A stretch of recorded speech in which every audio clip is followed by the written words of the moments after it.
Hallo liebe Hühnerfreunde! Ich möchte euch heute meine selbst erstellte Anleitung für den Hühnerstall 2.0 in der Größe 1 Quadratmeter vorstellen.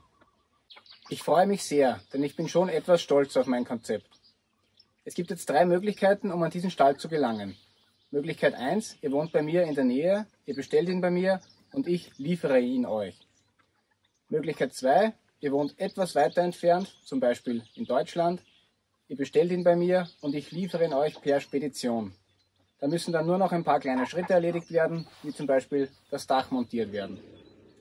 Und die dritte Möglichkeit, jetzt ganz neu, ihr könnt bei mir diese Anleitung erwerben. Hier steht Schritt für Schritt beschrieben, wie dieser Stall zusammengebaut wird und auch welche Materialien benötigt werden. Auf der Startseite gibt es auch eine Liste, welche Werkzeuge ihr benötigt und somit kann eigentlich nicht mehr viel schief gehen. Dann würde ich sagen, wir gehen nochmal alle Vorteile dieses Stalls gemeinsam durch.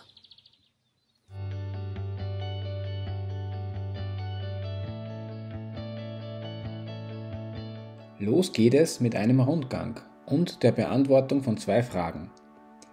Ich werde relativ oft gefragt, warum der Stall 2.0 heißt und warum er so teuer ist. Also erstens, die Bezeichnung 2.0 ist mir wichtig, da viele einfach einen Hühnerstall bauen, wo sie einfach ein paar Bretter zusammenschrauben. Ich habe mir bei diesem Konzept so viele Details überlegt, dass dieser Stall eine eigene Bezeichnung verdient hat. Und nun zum Preis. Ihr seht es vielleicht schon, es werden wirklich nur hochwertige Materialien verwendet und hier möchte ich auch auf keinen Fall sparen. Jeder, der die Anleitung kauft, wird spätestens beim Materialkauf sehen, dass der Preis des fertigen Stalls nicht überzogen ist. Ich kann mir das sowieso nur leisten, da ich die Werkstatt von meinem Vater mitbenutzen darf. Wenn man dann noch dazu bedenkt, dass die automatische Hühnerklappe, die spezielle milbenunfreundliche Sitzstange und auch noch das Legenest inkludiert sind, dann wird das Ganze noch stimmiger. Hier sehen wir jetzt die automatische Hühnerklappe. Diese funktioniert mit Batterien. Alternativ kann man sie auch an den Strom anschließen. Es gibt auch noch die Möglichkeit, das Ganze mit einem Solarmodul zu erweitern. Ich habe mir das so überlegt, dass der Hühnerschlupf im geöffneten Zustand als Zuluft dient und im geschlossenen Zustand dient dann dieser Rundlüfter als Zuluftöffnung. Die Abluftöffnung ist auf der anderen Seite verbaut und auch höher angebracht. Somit wirkt hier das Prinzip der Schwerkraftlüftung. Und falls man noch mehr lüften möchte, kann man einfach das Fenster kippen. In der Nacht ist hier aber Vorsicht geboten, da durch diese Öffnung der Marder bestimmt durchkommt. Jetzt kommen wir zu dem meiner Meinung nach größten Vorteil. Dieser Stall ist extrem flexibel. Ihr seht hier, ich benutze ihn gerade als Gluckenstall, dann eignet er sich noch optimal als Kükenheim und er ist auch noch optimal geeignet für die Gartenhaltung von zum Beispiel 3 bis 5 Hühnern. Schauen wir uns auch noch die spezielle Sitzstange an. Diese ist 1,10 Meter lang.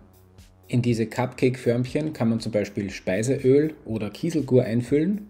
Somit wird es den Milben extrem schwer gemacht, da sie durch diese Flüssigkeit oder durch das Kieselgur durch müssten, um auf die Hühner zu gelangen.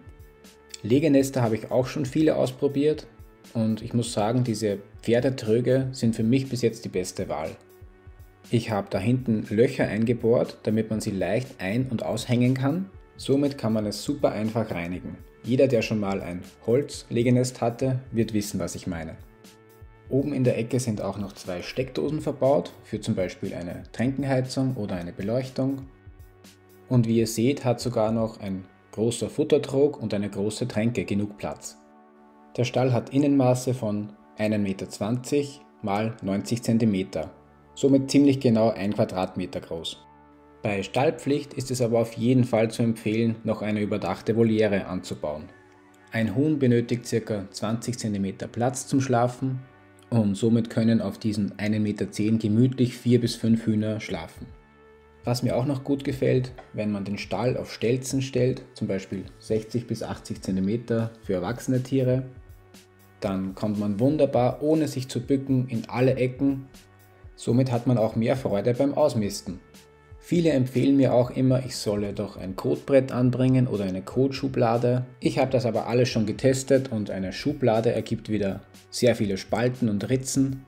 Und das Kotbrett müsste bei der Fläche fast so groß sein wie der ganze Stall. darum meiner Meinung nach wenig sinnvoll. Der Stall ist mit Zellulose gedämmt. Dies soll relativ nachhaltig sein und auch resistent gegen Feuchtigkeit und Ungeziefer. Nun noch ein paar Worte zu diesen speziellen weißen HPL-Kompaktplatten.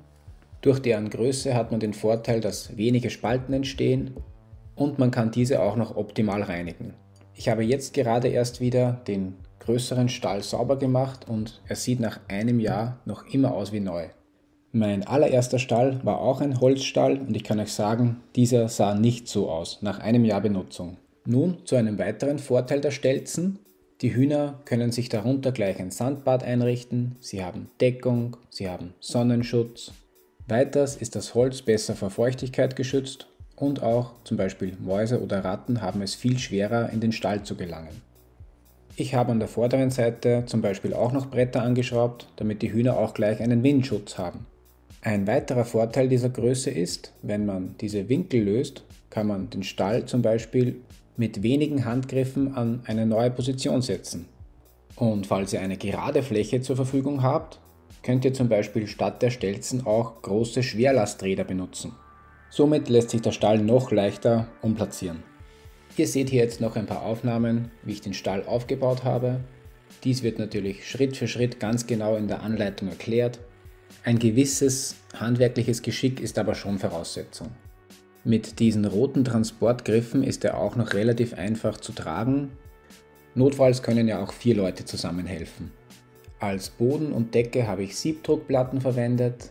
Ich habe im Stall darauf geachtet, dass alle Materialien sehr wasserbeständig sind und somit sollte man sehr lange eine Freude mit dem Stall haben. Falls ihr Interesse an der Anleitung habt, der Link zu meiner Webseite ist im Beschreibungstext. Auf meiner Webseite wird dann beschrieben, wie man an diese Anleitung kommt und ich habe wirklich viel Arbeit in die Anleitung gesteckt. Deshalb bitte ich euch, diese nicht weiterzugeben oder zu vervielfältigen. Ich glaube wirklich fest an dieses Produkt und stehe voll dahinter.